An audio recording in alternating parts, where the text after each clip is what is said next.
Hey, and welcome to Connect. Today, we're going to talk about the Metaverse.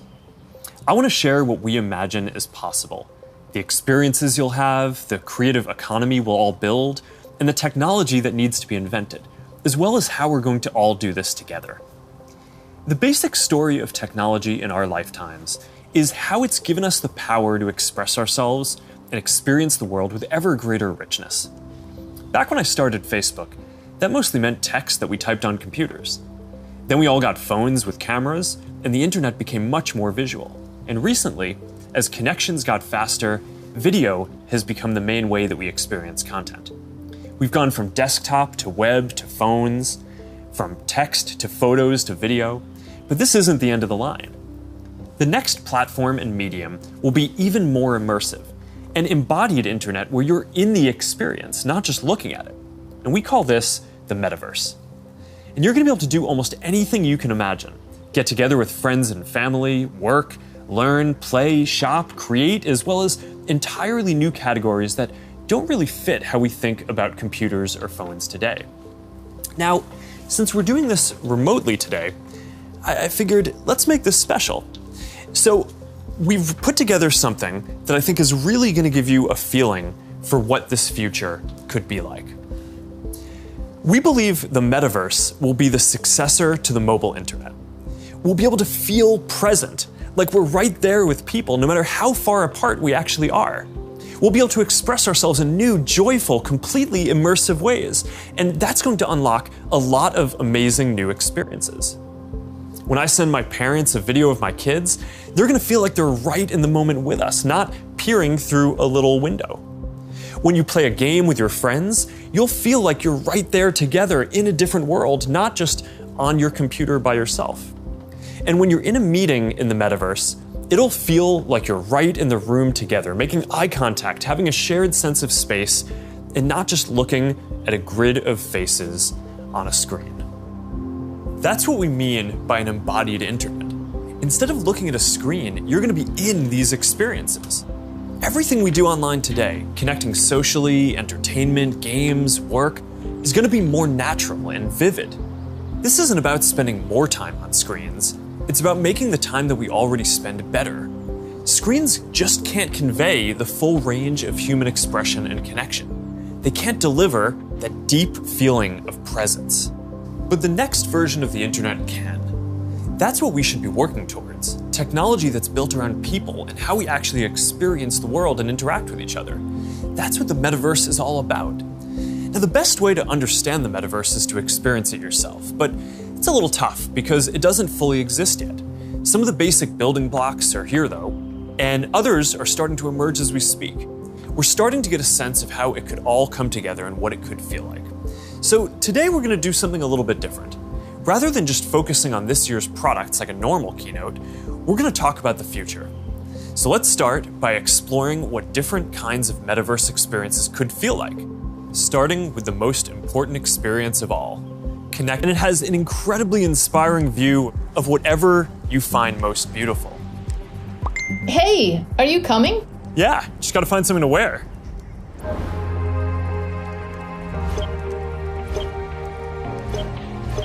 All right, perfect. Boy. Oh, hey, Mark. Hey, what's going on? Hi, Mark. What's up, Mark?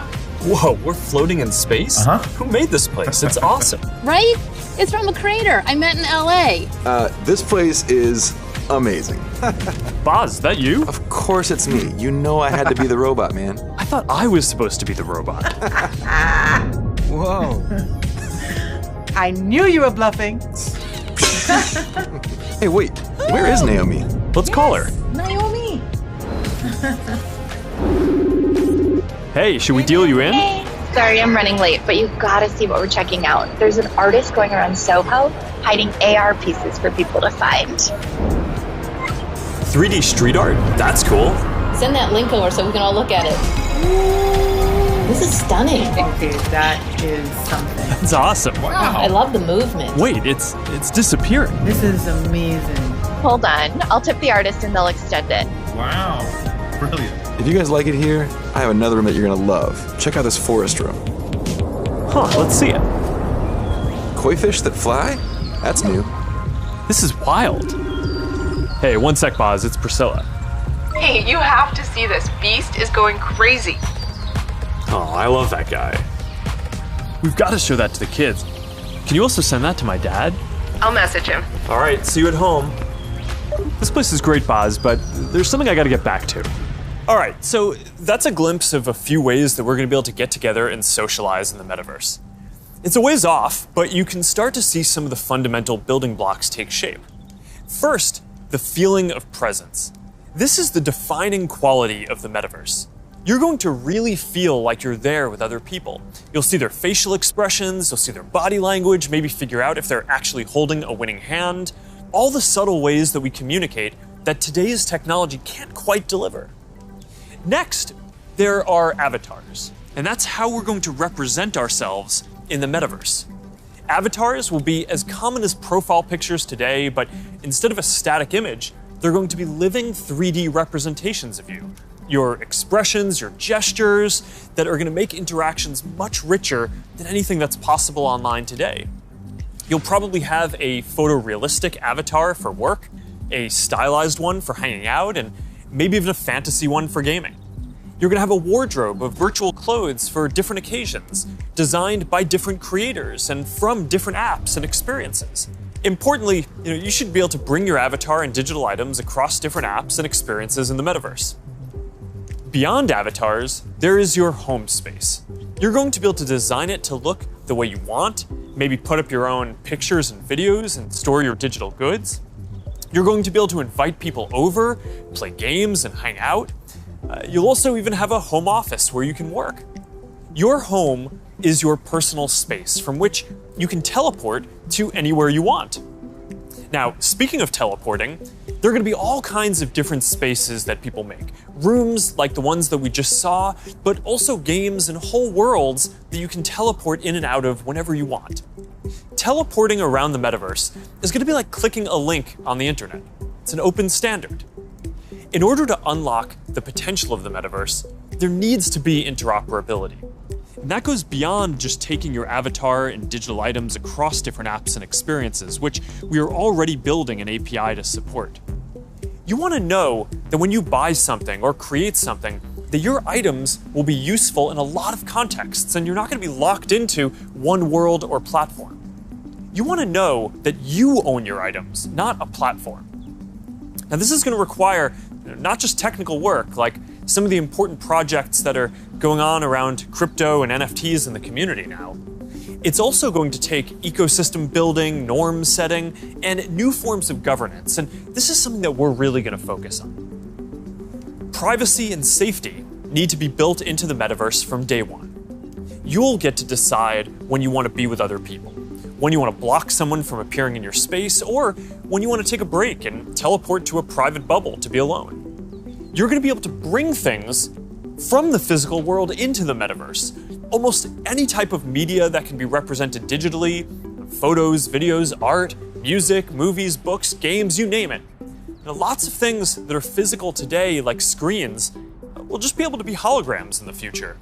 You won't need a physical TV, it'll just be a $1 hologram from some high school kid halfway across the world.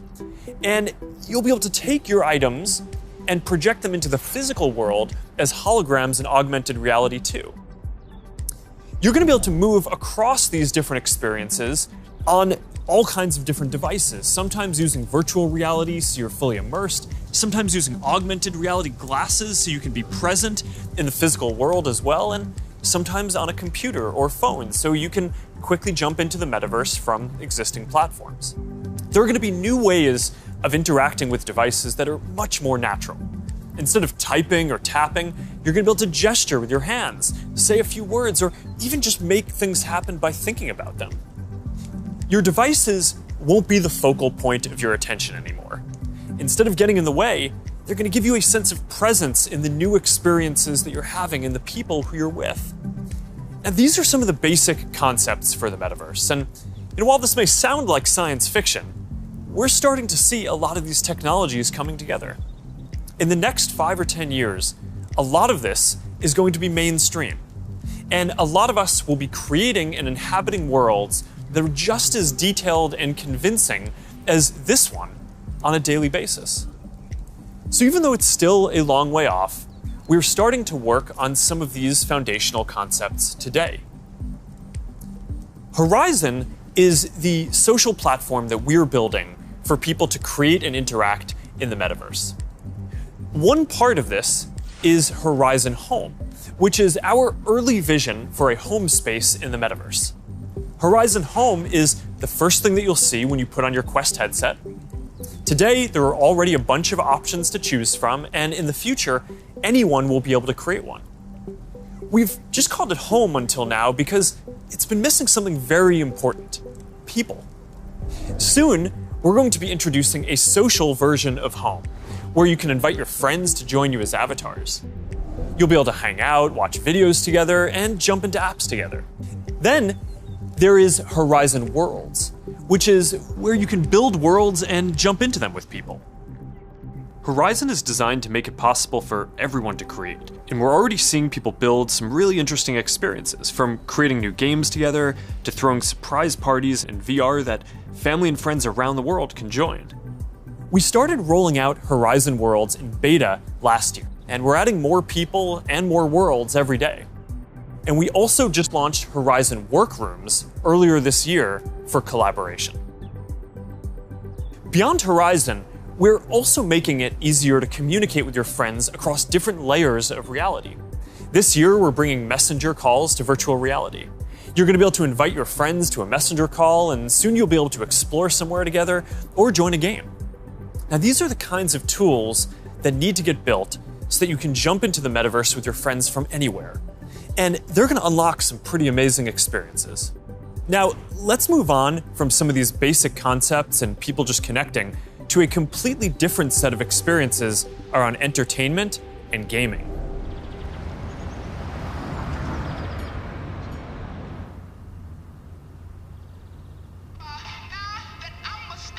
Imagine your best friend is at a concert somewhere across the world.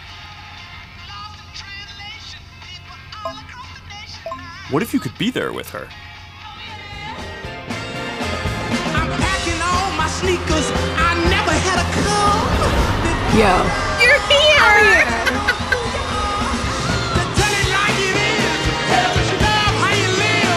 When you're doing what you do. Just tell the truth. Just tell it, just tell it, just tell it, just tell it. I'm talking to you.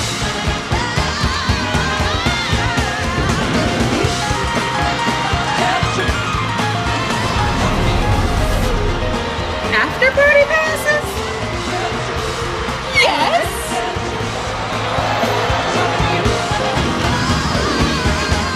I want you to tell it like it is. Love how you live. When you're doing what you do. Just tell the truth.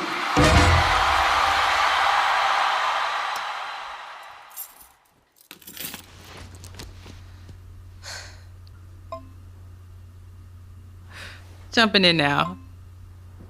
What if there was an after party that anyone could go to, no matter where they were? This is wild.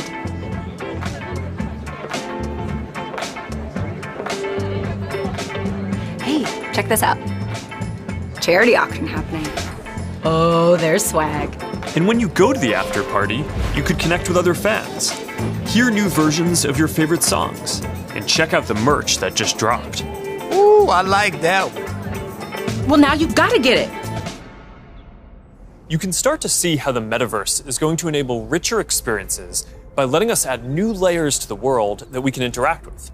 Creators and artists are going to be able to connect with their audiences in new ways and really bring them into these shared experiences. Now, there's a lot that needs to get built to create experiences like this, but we're working on some of these pieces right now with Spark AR. First, we're building tools that creators can use to place digital objects into the physical world and let people interact with them. And rather than just simple visual effects, new creator capabilities will support 3D objects that can respond and react realistically, including a realistic sense of depth and occlusion. In the next year, we're also adding the ability for creators to connect different physical locations into cohesive augmented reality storytelling experiences, like guided tours or scavenger hunts. We're also building a Horizon marketplace, where creators can sell and share 3D digital items. And our hope is that this will enable a lot more commerce and help grow the overall metaverse economy. Because at the end of the day, it is really the creators and developers who are going to build the metaverse and make this real. And to make sure that there's an ecosystem that can sustain hundreds of thousands of people working on this, which is what we're going to need to bring this to life, then it's critical that creators and developers can make a good living doing this work. Now, if you ask people today what they thought the metaverse was, a lot of people would probably say it was a Spider-Man movie. But the people who actually follow the space would say it's about gaming. And that's because gaming provides many of the most immersive experiences, and it is the biggest entertainment industry by far.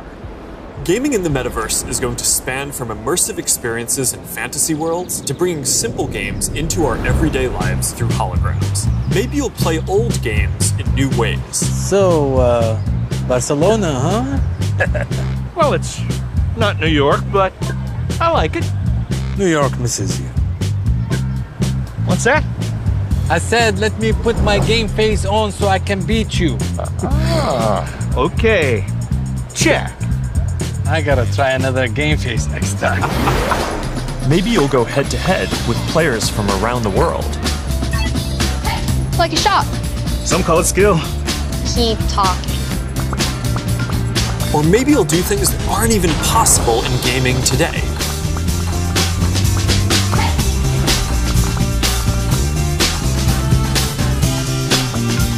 Hey Mark, down for a VR foiling sesh? Now this is more my style. Classic look. All right, nice. Oh, nice choice, Mark. Ready to shred. All right, here we go. Whoa. Whoa, hang in there, Mark. That's not good. Hit this section, boom. All right, backflip. Yoo-hoo! I've got an idea. Hey, where are you going? Gotta pump it to jump it. What? I didn't even know that was an option. You're not gonna catch me now. Take that, unicorn. Oh, Tube City! Kai, you're out of control. Don't worry, I'll let you win next time. All good. Oh, that was a close one. You want to go again? Maybe later. I'm gonna need a lot more sunscreen though. Oh man. Well, gaming is how a lot of people are going to step into the metaverse for the first time. It already has some of the most fully built out digital goods and the most active creator and developer communities. And major platforms like Epic are working to build out the metaverse, starting with gaming. For our part, we're heavily investing in building a healthy VR and AR ecosystem, so the game studios can keep building and gaming creators can keep creating. Now, Deb from our studios team is joining me. Deb, do you want to take us through some of the exciting games in the pipeline for Quest? Absolutely.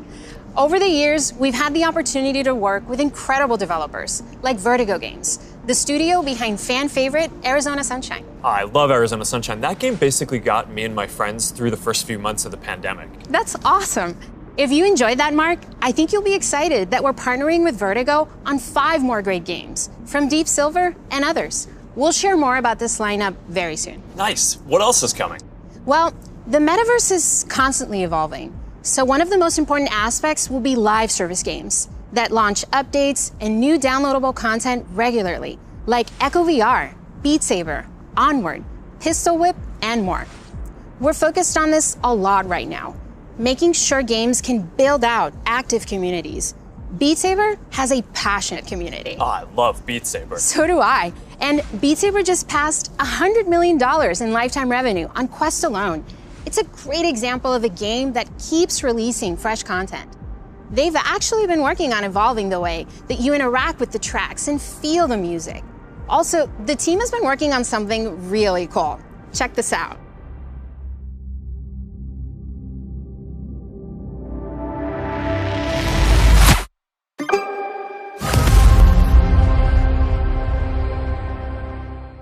I can't wait to play this.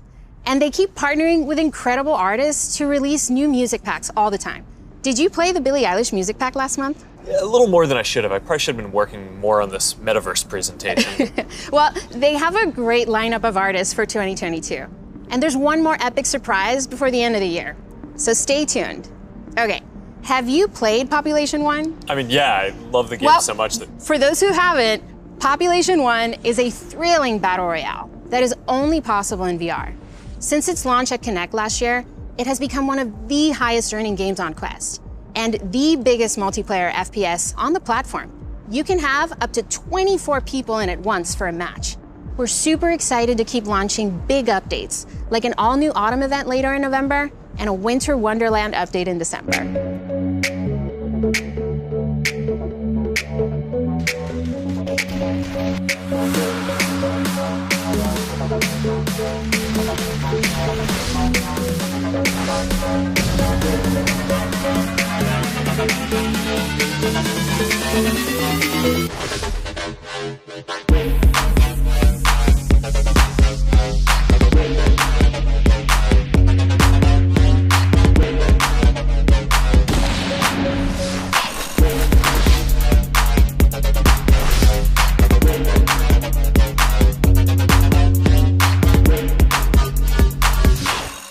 Okay, here's something I know our community has been waiting for. Lay it on us. All right, this is a title from the Warp Frog team.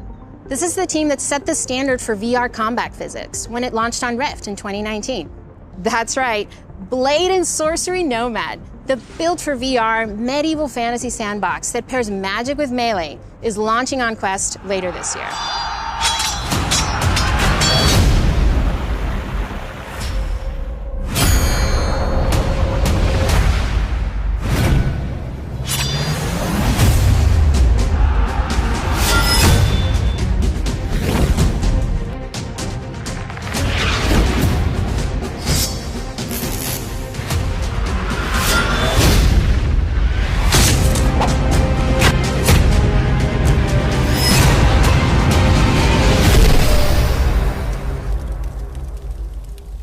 For more gaming updates, look out for the 2022 Oculus Gaming Showcase. It's going to be loaded with news you won't want to miss.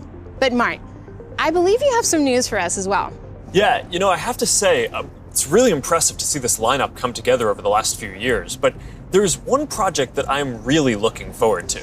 Yeah, this is one of the all-time greats, and we've been working for years to bring it to Quest. I'm excited to announce that the Rockstar Games classic Grand Theft Auto San Andreas is in development for Quest 2. This new version of what I think is one of the greatest games ever made will offer players an entirely new way to experience this iconic open world in virtual reality. That's it, Mark. I'm moving to the Metaverse. All right, thanks, Deb. This is going to be amazing. Now, a lot of the most interesting games out there take advantage of how you can move around physically. Being able to look anywhere, move freely, it's just a fundamentally different experience from staring at a screen. This quality of being physically embodied and able to interact with the world and move around inside it, that opens up some completely new experiences that didn't really make sense before on 2D phones or computers. And one example that we are seeing take off is fitness. And speaking of that, I think it's time for my workout. A lot of you are already using Quest to stay fit. It lets you work out in some completely new ways. It's kind of like a Peloton, but instead of a bike, you just have your VR headset, and with it you can do anything from boxing lessons to sword fighting to even dancing.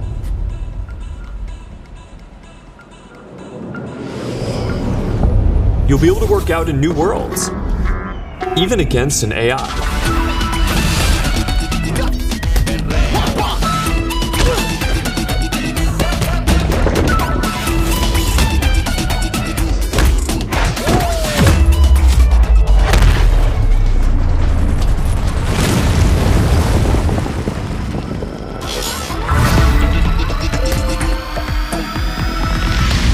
Maybe you'll get some friends together for some 3-on-3. Maybe play pickup with people on the other side of the world.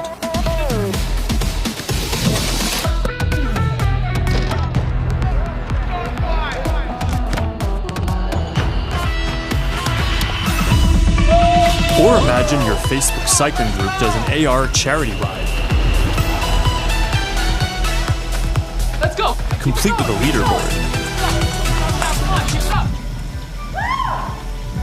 Maybe you'll be able to train with the best, like you're right there with them. Like Lee Kiefer, Olympic gold medalist. On guard. Fence. Don't be scared this time. Hi. You seem like a natural. Whoa, All right, that's a little too realistic. See you later, Lee. That was fun. Good job, Mark. And that's what fitness will be like in the metaverse. Now, I think we're going to see a lot more unique experiences emerging around fitness that take advantage of the full immersion in interactive training. Speaking of which, Supernatural just added boxing to its lineup, FitXR has new fitness studios coming next year, and Player 22 by Rezel, which is currently used by pro athletes, is adding guided and hand-tracked bodyweight exercises soon. We're making a fitness accessories pack that makes Quest 2 more comfortable, with controller grips for when things get a bit intense, and a facial interface that you can wipe the sweat off of, making your sessions more comfortable. And that's all coming next year. But enough with the fun and games. It's time for everyone's favorite: work. Over the last year and a half, a lot of us who work in offices have gone remote. And while I miss seeing the people I work with, I think remote work is here to stay for a lot of people. So we're going to need better tools to work together. Let's take a look at what working in the metaverse will be like. Imagine if you could be at the office without the commute. You would still have that sense of presence, shared physical space, those chance interactions that make your day all accessible from anywhere. Now imagine that you have your perfect work setup and you can actually do more than you could in your regular work setup. And on top of all that, you can keep wearing your favorite sweatpants. Looking good. Let's get together real quick for a debrief.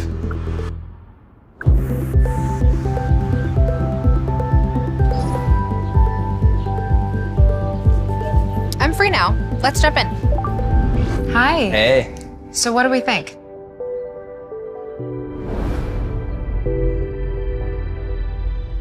I think it's ready. Great. I'll prep it for the presentation.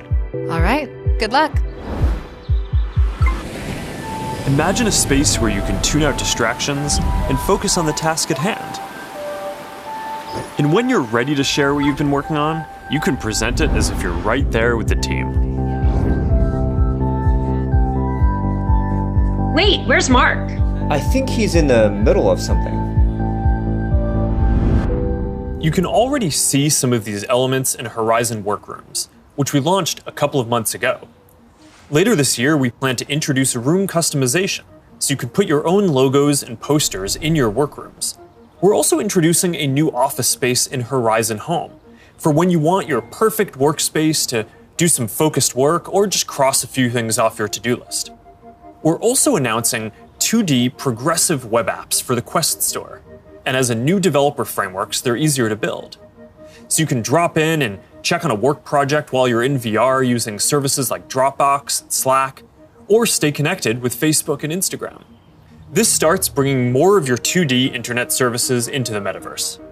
And as we've focused more on work, and frankly, as we've heard your feedback more broadly, we're working on making it so you can log into Quest with an account other than your personal Facebook account. We're starting to test support for work accounts soon, and we're working on making a broader shift here within the next year. I know this is a big deal for a lot of people. Not everyone wants their social media profile linked to all these other experiences, and I get that, especially as the metaverse expands. And I'll share more about that later. But I'm genuinely optimistic about work in the metaverse. We know from the last couple of years that a lot of people can effectively work from anywhere. But hybrid is going to be a lot more complex, when some people are together and others are still remote. So giving everyone the tools to be present, no matter where they are, whether as a hologram sitting next to you in a physical meeting, or in a discussion taking place in the metaverse, that's going to be a game changer. I think this could be very positive for our society and economy. Giving people access to jobs in more places, no matter where they live, will be a big deal for spreading opportunity to more people. Dropping our daily commutes will mean less time stuck in traffic and more time doing things that matter. And it'll be good for the environment. Actually, if you travel for work and working in the metaverse means that you just take one less flight each year, that's probably better than almost anything else that you can do for the environment. I think working in the metaverse is going to feel like a huge step forward. And these dynamics, like the ability to teleport places with people and interact around shared projects in virtual space, they're going to be valuable in a lot of other categories of experiences too. So now Marnie, our Chief Business Officer, is going to take us through some of them. Thanks, Mark. We'll see you in a minute. What if you could learn about anything in the world just by bringing it closer to you? By actually seeing the forum get built right in front of you.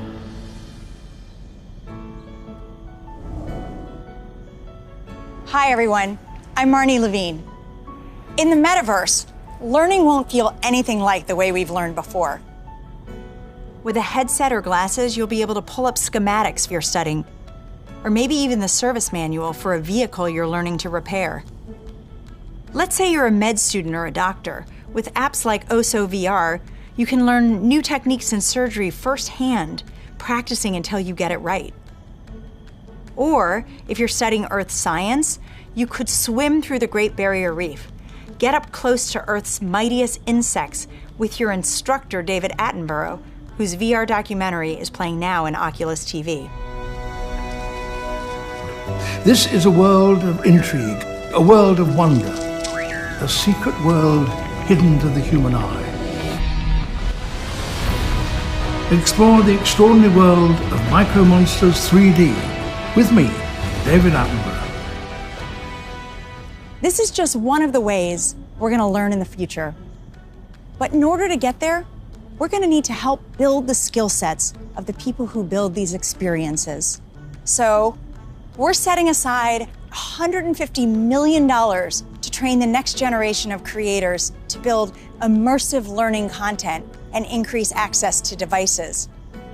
And to help more creators make a living building AR effects using Spark AR, we're going to establish a professional curriculum and certification process, make it easier to monetize, and put our Spark AR curriculum on Coursera and edX. Thanks, Marnie. So that's a glimpse of the kinds of experiences that you might have in the metaverse. From connecting with friends, to gaming and entertainment, to work and education, and creation and commerce. Now, let's talk about how creators and developers are going to build all of this, and about the economy that we all need to create. The last few years have been humbling for me and our company in a lot of ways. One of the main lessons that I've learned is that building products isn't enough. We also need to help build ecosystems so that millions of people can have a stake in the future, can be rewarded for their work, and benefit as the tide rises, not just as consumers, but as creators and developers. But this period has also been humbling because as big of a company as we are, we've also learned what it is like to build for other platforms. And living under their rules has profoundly shaped my views on the tech industry. Most of all, I've come to believe that the lack of choice and high fees are stifling innovation, stopping people from building new things, and holding back the entire internet economy. We've tried to take a different approach. We want to serve as many people as possible, which means working to make our services cost less, not more. Our mobile apps are free. Our ads business model is an auction which guarantees every business the most competitive price possible.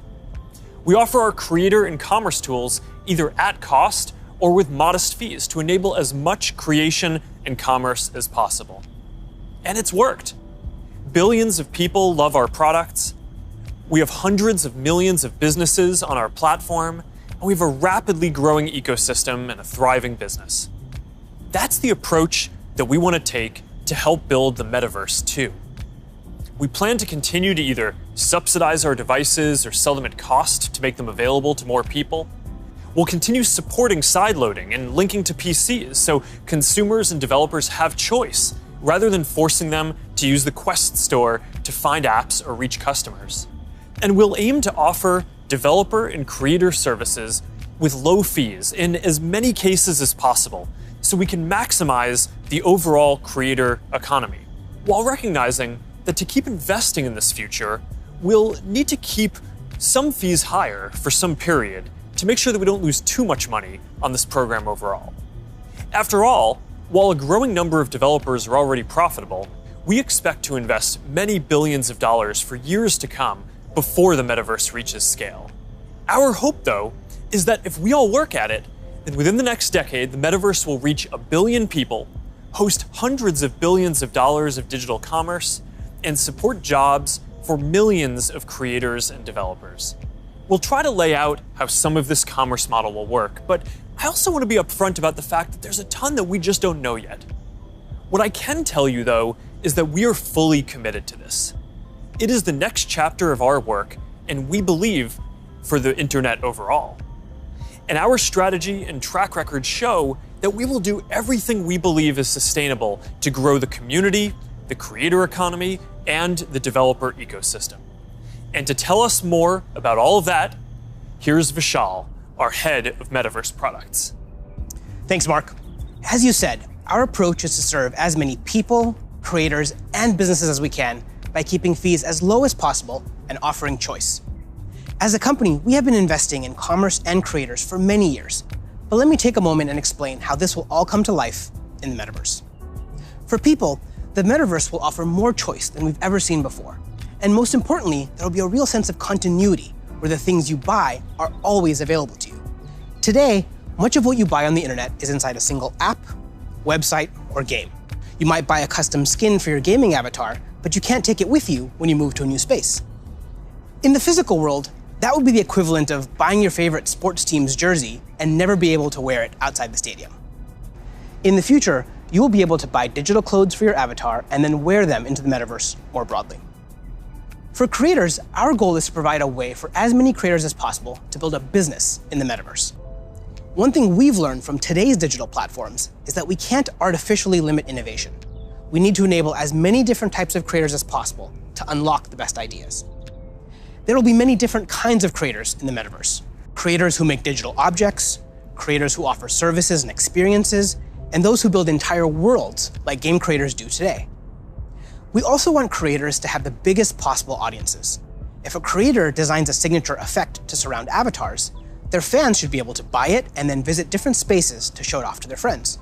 Frankly, if a creator builds any experience, all of their fans should be able to enjoy it. Businesses will be creators too, building out digital spaces or even digital worlds. They'll sell both physical and digital goods, as well as experiences and services. And they'll be able to use ads to ensure the right customers find what they've created. Speaking of buying things, we're also exploring new types of ownership models and entitlements to ensure people feel confident that they actually own something. This will make it easier for people to sell limited edition digital objects like NFTs, display them in their digital spaces, and even resell them to the next person securely.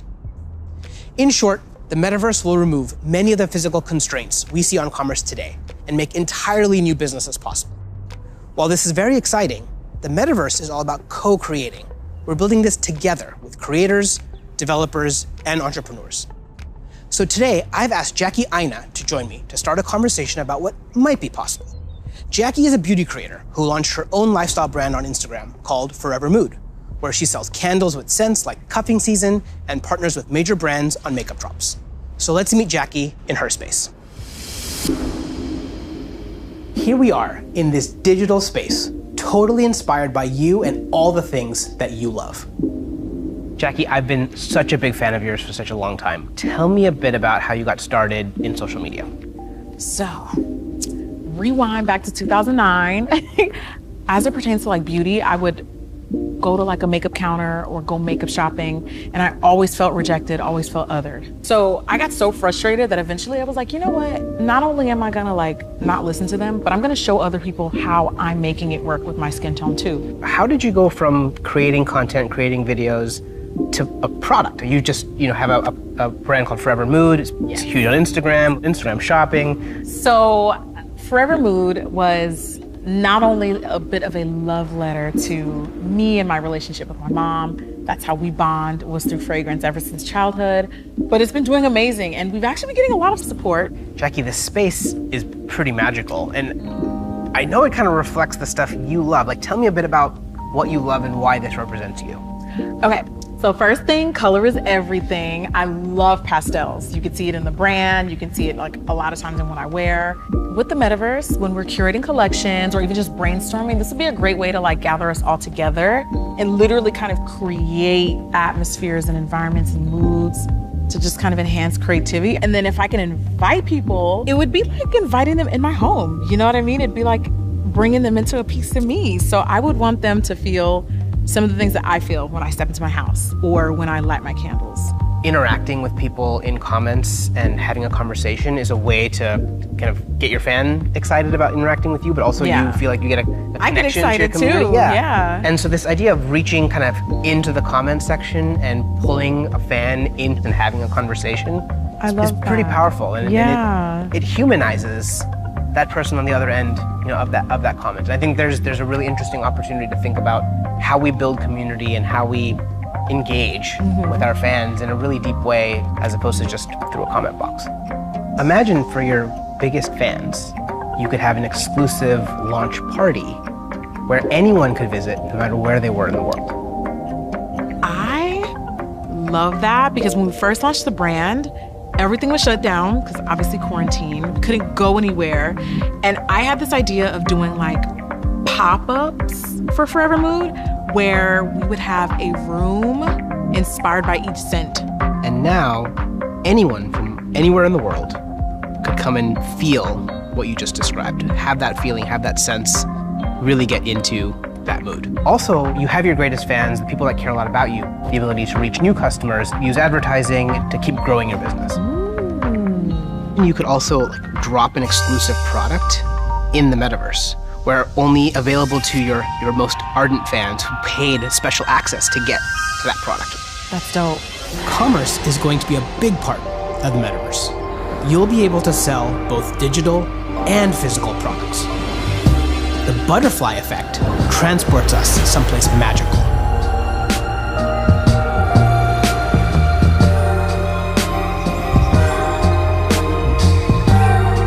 So beautiful. So Jackie, as we walk through this amazing world, what does the metaverse mean to you? I just feel like this is like endless possibilities with my imagination. I can't even begin to imagine how meaningful the metaverse will be thanks to creators like you.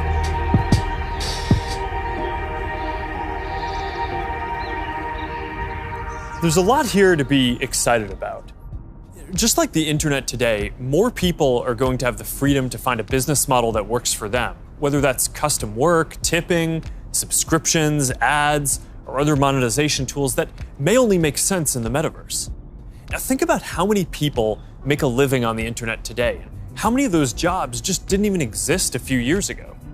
I expect that the metaverse is going to open up lots of opportunities for people in the exact same way.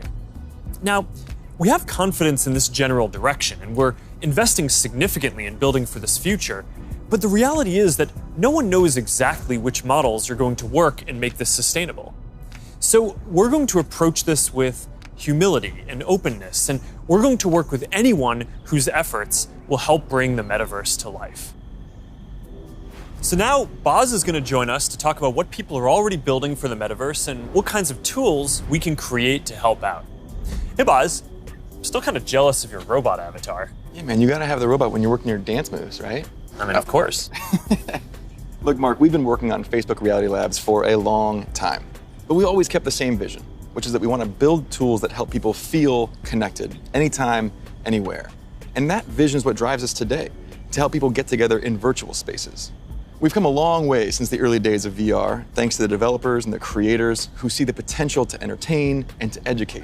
But of course, we still have a lot farther to go. So to keep the pace of innovation moving faster and empower more use cases, we do have a few exciting announcements. Today, we're introducing the Presence platform, which is a broad range of machine perception and AI capabilities that empower developers to build mixed reality experiences on Quest 2. You want to tell us more about the Presence platform? Yeah, we've said before that realistic presence is the key to feeling connected in the metaverse. And the Presence platform's capabilities are what's going to deliver on that promise. Things like environmental understanding, content placement and persistence, voice interaction, standardized hand interactions. In fact, let's start with hands. I mean, the human hand is an engineering marvel. And bringing hands into VR was no easy feat. It required a lot of collaboration against product, design, research, but we continue to improve that product, finding new ways to navigate with gestures and interact with VR. So today, we're introducing the Interaction SDK, a library of modular components that will make it easy to add hand interactions to your apps. That's pretty exciting. Yeah, we really think this is going to help people accelerate the build time for new and existing titles that allow people to use their hands more naturally in more virtual experiences. Now, in addition to hands, there's another exciting interaction space for VR. That's your voice. The Voice SDK lets developers integrate voice input into their games and apps so they can create new gameplay and navigation. So soon, you'll be able to jump into a FitXR workout and shake up your routine just by saying, "Surprise me." Oh, yeah, I've tried this one before. This one's really tough. Yeah, me too, it is. Since we launched the Pass-Through API, we've already seen breakthrough experiments from developers that blend the virtual and the real world.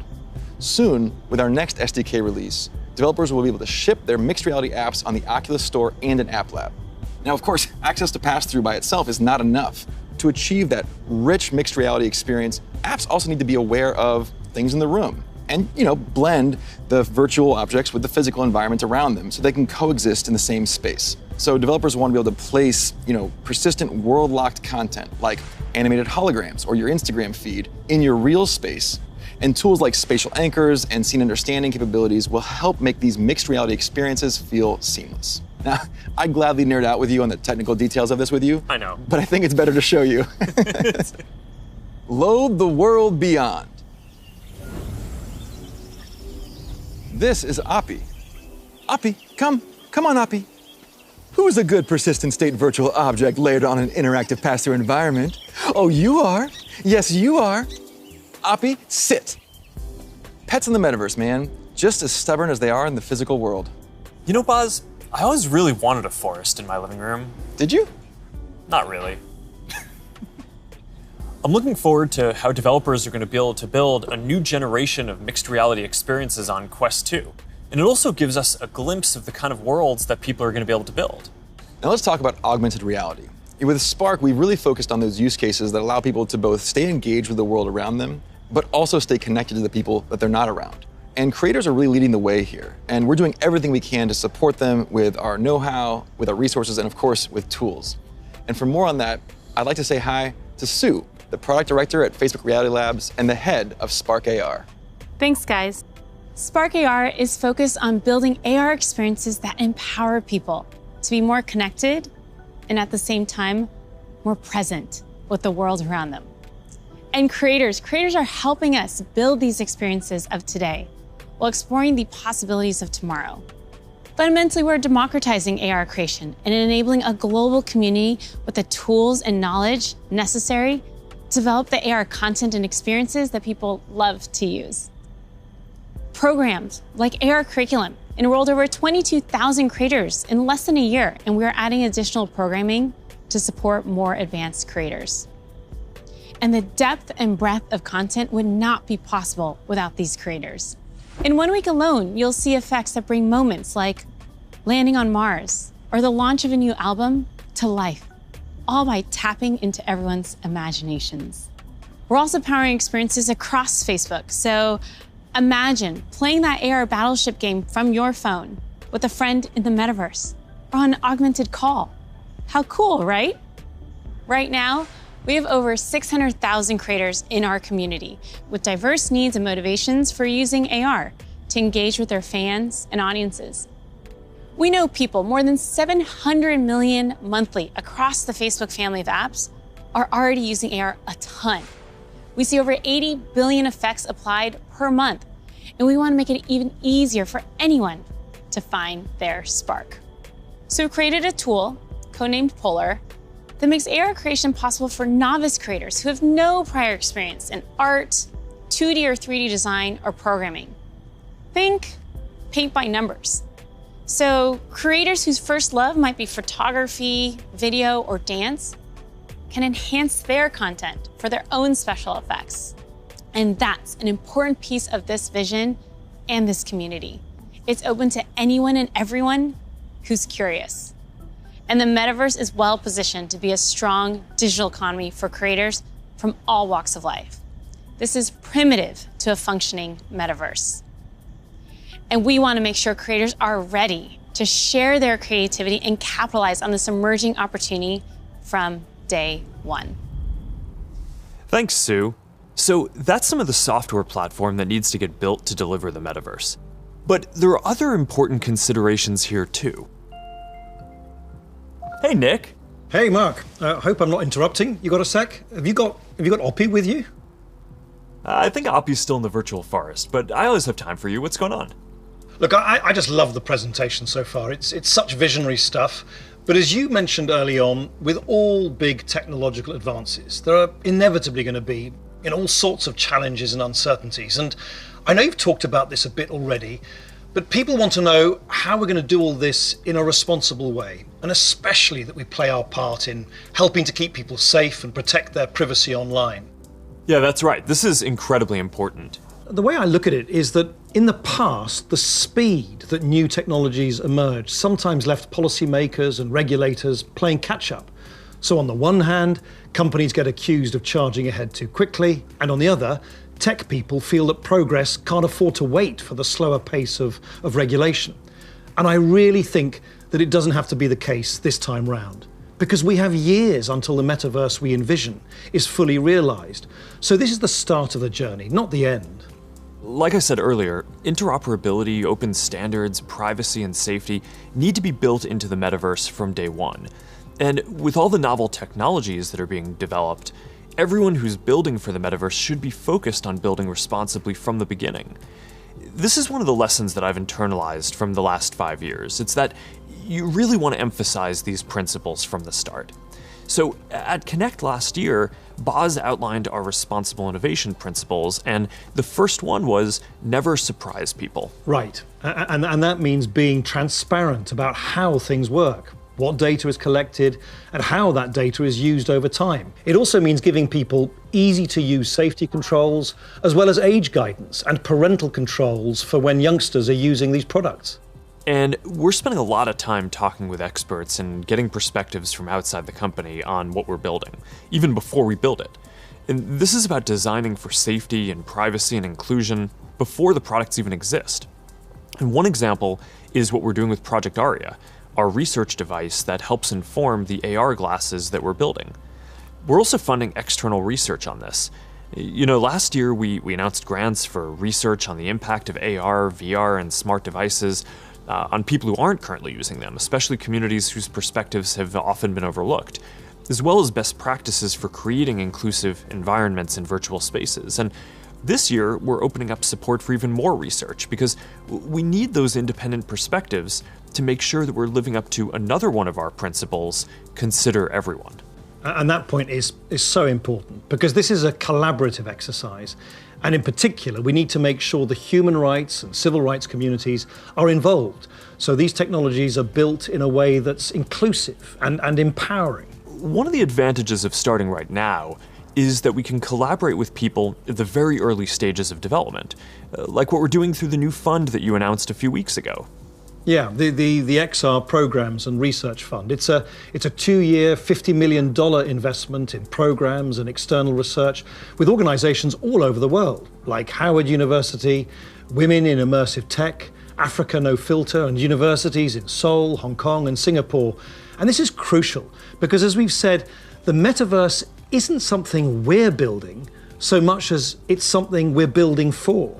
Across the industry, we need to bring that same imagination and commitment to building for interoperability, openness, safety, and privacy as we do for all the other product aspects of the metaverse. These have to be fundamental building blocks, just like the other software and experiences that we've been talking about. Right. All right, thanks, Nick. So, one thing that we haven't talked about much yet is the future of hardware that will help bring the metaverse to life. We're working on multiple new products to advance the state of the art, unlock richer social interactions, and make it a lot easier to be productive. That must be Angela, our head of VR devices. Hey, Angela. Hey, Mark. Is that what I think it is? I sure hope it is. All right, come on in. So, what do you think is the most exciting thing that we're working on right now? That's hard to say. You know, we have such an exciting pipeline. But next year, we are releasing a new product that will push the boundaries of VR even further. We've codenamed it Project Cambria. So this isn't the next Quest. It's going to be compatible with Quest, but Cambria will be a completely new, advanced, and high-end product, and it'll be at the higher end of the price spectrum too. Our plan here is to keep building out this product line to release our most advanced technology before we can hit the price points that we target with Quest. All right, so let's talk about some of the new advances here. Yeah, sure. There's a ton of new tech going into Cambria. For example, your avatar will be able to make natural eye contact and reflect your facial expressions in real time. This way, people you're interacting with will have a real sense of how you're actually feeling. It does mean building more sensors into a form factor that's comfortable to wear for a while. And because we want VR to be for everyone, we also have to make sure avatars represent a diverse set of human facial features and skin tones, as well as paying attention to things like glasses and beards that might get in the way of some of the sensors. So that's going to be a big step forward for social presence, and I'm really glad that we're focused on making it inclusive from the start. Now, what about unlocking more mixed reality experiences? I mean, imagine working at your virtual desk with multiple screens while seeing your real desk so clearly that you can pick up a pen and write notes without taking your headset off. Or, you're doing a workout with a virtual instructor in your living room. It's going to be so cool. We're already seeing the potentials of these kinds of experiences today as people are building for our pass-through API. But with Cambria, we'll be taking this to the next level with high-resolution, colored, mixed reality pass-through. We essentially combine an array of sensors with reconstruction algorithms to represent your physical world in the headset with a sense of depth and perspective. Now, we're still a ways away from exactly matching what our eyes see in the physical world, but we're pretty encouraged by how far we've been able to advance the pass-through experience so far. Definitely, but we also need to push the visuals to the next level. So let's talk about the progress that we're making on optics. Yeah, we're pushing the limits of display technology and form factor with something called pancake optics. They essentially work by folding light several times over to achieve a slimmer profile than current lenses. Now, with several optical layers, we'll need to precisely control every aspect of design and fabrication to achieve that high-quality, artifact-free display and really just deliver the best optics ever in one of our headsets. That's pretty awesome. But let's make sure that we leave some of the good stuff for next year's release too. All right, now I'm excited to keep building out this new product line over future generations so we can keep getting our most advanced technology into people's hands even before we can get it into our Quest product line. That's our goal. We're starting to work with developers to build experiences for Cambria as we speak, and we're looking forward to sharing so much more with y'all next year. Sounds good. Now, beyond virtual reality, we are also focused on the hardware to make true augmented reality possible. In a lot of ways, augmented reality is even harder, not just because we need to invent a completely new optical stack that's not based on screens, but because we basically need to fit a supercomputer into a pair of normal-looking glasses. So we're approaching this problem from two directions. First, how much technology can we pack into a pair of normal, great-looking glasses today? And second, how do we take the long-term tech stack to do everything and keep miniaturizing and improving it until it fits into a pair of normal, good-looking glasses? On the first path, last month we launched Ray-Ban Stories, our first smart glasses in partnership with EssilorLuxottica. They're not full AR glasses yet, but they let you take pictures and videos, listen to music, and take phone calls while you're out looking at the world instead of down at your phone. And we built leading privacy features into the glasses, like the LED light whenever you're recording, which phones don't even have. And we delivered this in the iconic Ray-Ban style for just $299. These are all steps along the path to an embodied internet. But the ultimate goal here is true augmented reality glasses, and we've been working on that too. And today, I want to show you an experience that we've been working on for Project Nazare, which is the codename for our first full augmented reality glasses. Here, you'll see you're chatting with friends on WhatsApp and planning a game night. You can select a game, and then, as you walk over to your kitchen, you can easily just put your game onto the table and you're off. And that's the kind of experience that augmented reality will unlock. There's a lot of technical work to get this form factor and experience right. We have to fit hologram displays, projectors, batteries, radios, custom silicon chips, cameras, speakers, sensors to map the world around you, and more into glasses that are about 5 millimeters thick. So we still have a ways to go with Nazare, but we are making good progress. I'm excited about our future roadmap, But even that's still early in a journey that's going to go on for decades. Immersive all-day experiences will require a lot of novel technologies. And for the last 7 years, our research team has been working on a broad array of technologies that are necessary for these next-generation platforms. Michael Abrash leads this team, and he's going to join me to talk about some of the future technology that we're developing. Hey, Michael, do you want to take everyone through our roadmap? Sure. That covers a lot of ground, though.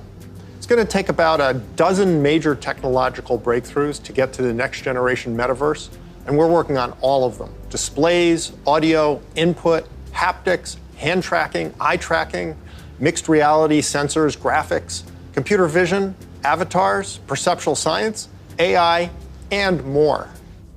Yeah, you're right. That's a lot. We probably only have time for a couple right now. You want to pick a few? Well, I think the metaverse is really going to be first and foremost about connecting people. So I'd say let's start with avatars. Yeah, I agree. The goal here is to have both realistic and stylized avatars that create a deep feeling that we're present with people. Exactly, and we've shown codec avatars before. Well, what can your face do? Can you show us? Well, I've always hoped you would ask me that question. And it's a remarkable experience to see codec avatars in VR, and photorealistic avatars will be a huge breakthrough. But they're only part of the picture. Yeah, because you're not always going to want to look exactly like yourself. That's why people shave their beards, dress up, style their hair, put on makeup, or get tattoos. And of course, you'll be able to do all of that and more in the metaverse. So this next video shows how we're making progress on part of that with hair and skin rendering and relighting for 3D avatars. She's going for a medical field. I think she was interested into... Now, I want to point out this technology is still very definitely research, but it shows the really high level of fidelity that avatars are ultimately going to need to reach. Notice that you can see the individual pores on his skin. Now, clothing is another important way to express yourself. And whether you want to simulate your actual garments, say you're making a quick call with your grandmother, or maybe you just want to be wearing a stylish blue Oxford shirt like me, you're going to need the ability to simulate clothing. So here's an early look at hand-cloth interaction. And you can see how the movement of the cloth when the hand touches and stretches it is really remarkably accurate.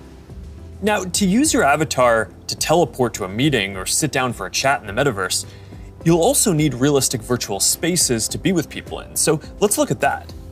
Contrary to how this looks, this is actually not a video of the physical world. It's a 3D reconstruction of a mock apartment, which I guess just became clear when that bowl took off by itself. Exactly. So what you can see here is that a researcher is moving around various objects on the right, and then on the left you can see the high-fidelity real-time rendering of the space in the moving objects on the left without the researcher. So what's critical here is that this is all happening in real time. That's what's novel here, and that's what differentiates it from CGI.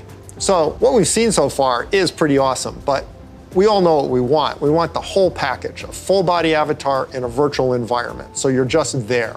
Last year, we showed our very first full-body codec avatar at Connect. Here to tell you more about our progress since then is Yasser Sheikh. Hi there. My name is Yasser, and I direct the Facebook Reality Research Lab in Pittsburgh. Well, that's not completely true.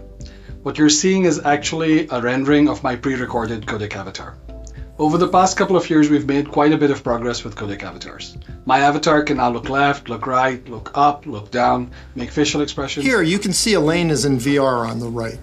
You can see her view of Yasser's avatar and the reconstructed real-world space that it's in on the left as she moves around the avatar. What you see on the left is an entirely virtual reconstruction. This gives you a sense of a future in which you'll be able to interact with another person's realistic avatar in virtual reality in real time. Now, preventing others from using your avatar will be critical. That's why, even though this is early stage research, we're already thinking about how we could secure your avatar, whether by tying it to an authenticated account or by verifying identity in some other way. All right, so we've talked about what we're going to be able to see. But of course, we also want to be able to actually do things in the metaverse. And while seeing your hands in VR and manipulating virtual objects is a big step forward towards that, we're going to need an even easier and more intuitive way to interact with virtual content when you're on the go wearing AR glasses. And we believe that neural interfaces are going to be an important part of how we interact with AR glasses. And more specifically, EMG input from the muscles on your wrist combined with contextualized AI. It turns out that we all have unused neuromotor pathways, and with simple and perhaps even imperceptible gestures, sensors will one day be able to translate those neuromotor signals into digital commands that enable you to control your devices. It's pretty wild. So let's take a look at what EMG input is going to be able to do and where we are with it today. This video shows some of the ways that we think that wrist-based neural interfaces can provide an important input tool for AR glasses. So at first, that input is going to just be around enabling basic gestures, click, scroll, select. But as the technology evolves, EMG input could potentially unlock full-speed typing, and it could give you subtle, personalized controls that you can use in any situation. This is genuinely unprecedented technology. So let's look at an early prototype that shows how it could be used in AR. This experimental UI shows for the first time how EMG input could one day allow you to send a message in AR with your hand resting comfortably at your side without ever having to look at a screen. Notice how the researcher used an overt and highly visible click gesture to send the first message. We've made a lot of progress over the last year, and we're now able to do the same thing with the smallest of movements of the hand. EMG enables this by picking up subtle neuromotor commands with remarkable precision. So basically what you're saying is that you're going to be able to send a text message just by thinking about moving your fingers. That's going to be pretty amazing. But I guess it's just one part of the equation, because the other is AI that understands your context and can give you a simple set of choices based on that context. So let's take a look at an AI interaction model that we've built using Project Aria, our initiative to accelerate research into AR glasses and live maps that we talked about last year. Remember the mock apartment we saw earlier?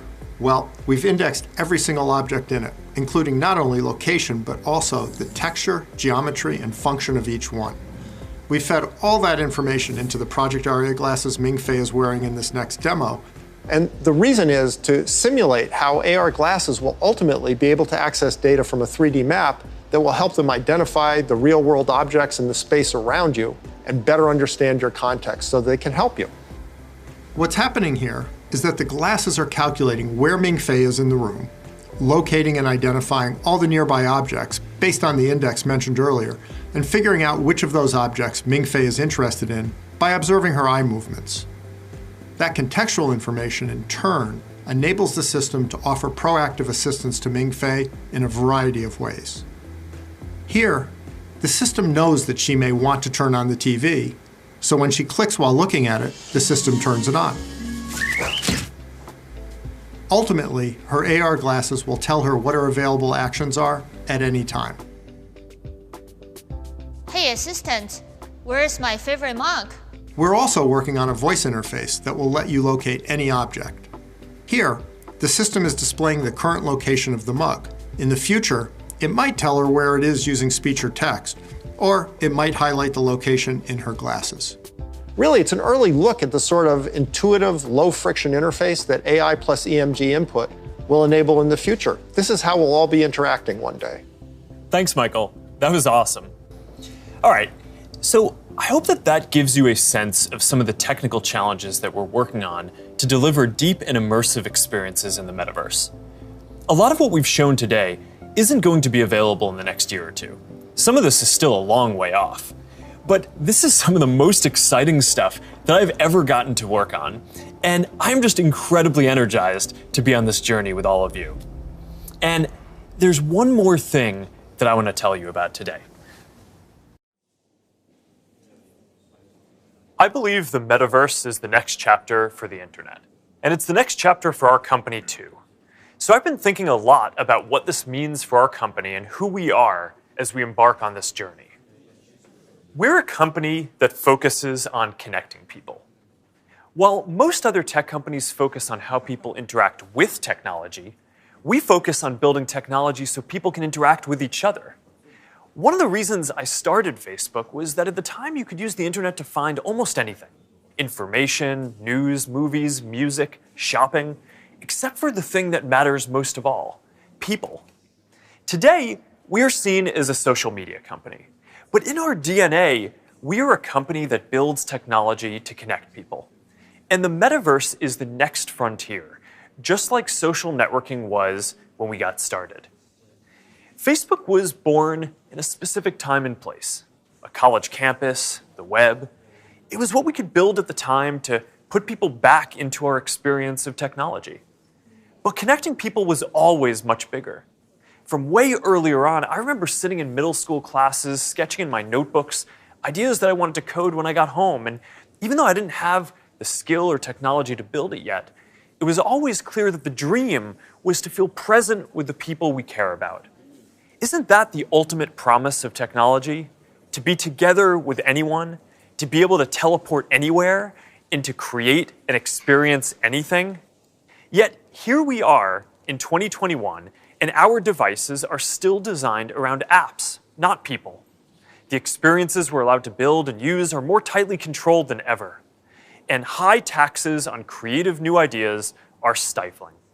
This is not the way that we are meant to use technology. The metaverse gives us an opportunity to change that if we build it well. But it's going to take all of us, creators, developers, companies of all sizes. Together, we can finally put people at the center of our technology and deliver an experience where we are present with each other. Together, we can create a more open platform with more ways to discover experiences and more interoperability between them. And together, we can unlock a massively bigger creative economy. I know the internet story isn't straightforward.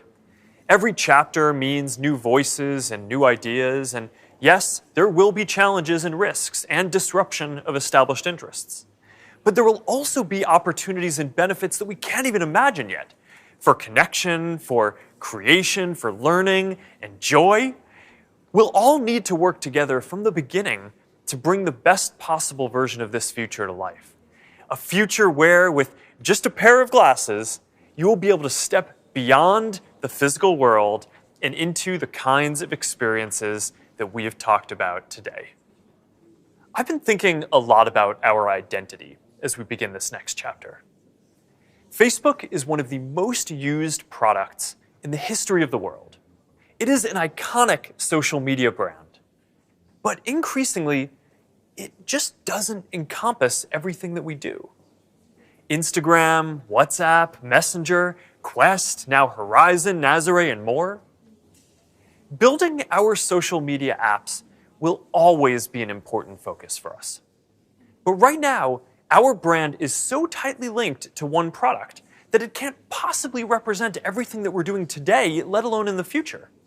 Over time, I hope that we are seen as a metaverse company. And I want to anchor our work and our identity on what we are building towards. We just announced that we are making a fundamental change to our company. We're now looking at and reporting on our business as two different segments. One for our family of apps, and one for our work on future platforms. And as part of this, it is time for us to adopt a new company brand to encompass everything that we do.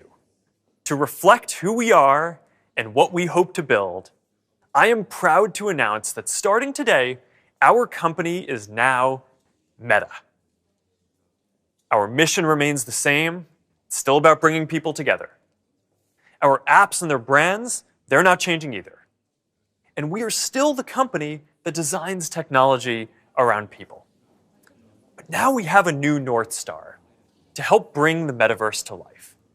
And we have a new name that reflects the full breadth of what we do and the future that we want to help build.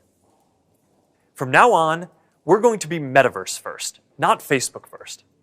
That means that over time, you won't need to use Facebook to use our other services. And as our new brand starts showing up in our products, I hope that people come to know the Meta brand and the future that we stand for. I used to love studying classics, and the word meta comes from the Greek word meaning beyond. For me, it symbolizes that there is always more to build. There is always a next chapter to the story. And for us, that's a story that started in a dorm room and grew beyond anything we could imagine, into a family of apps that people use to find one another, to find their voice, to start businesses and communities and movements that have changed the world. I'm proud of what we've built so far and excited about what comes next as we move beyond what's possible today, beyond the constraints of screens, beyond the limits of distance and physics, and towards a future where everyone can be present with each other, create new opportunities, and experience new things. It's a future that is beyond any one company, that will be made by all of us. We've built things that have brought people together in new ways. We've learned a lot from struggling with social issues and living under closed platforms. And now it is time to take everything that we have learned and help build the next chapter. I am dedicating our energy to this more than any other company in the world. And if this is the future that you want to see, then I hope that you will join us. Because the future is going to be beyond anything we can imagine.